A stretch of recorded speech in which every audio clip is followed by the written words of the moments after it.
verb na use. Sa Tagalog, yung salitang kilos natin na gamitin. So, dito sa Korea, meron kasi silang 4 na iba't ibang salita na ginagamit para dyan.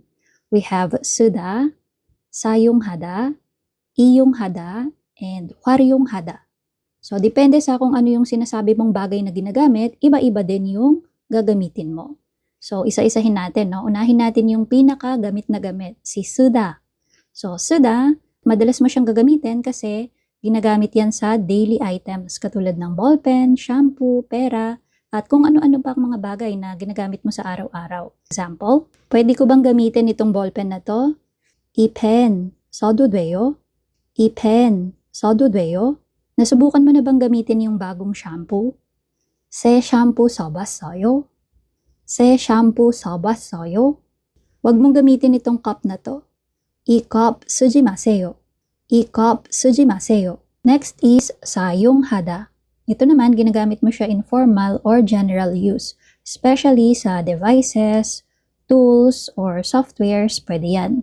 Examples, gumagamit kami ng shared printer sa office.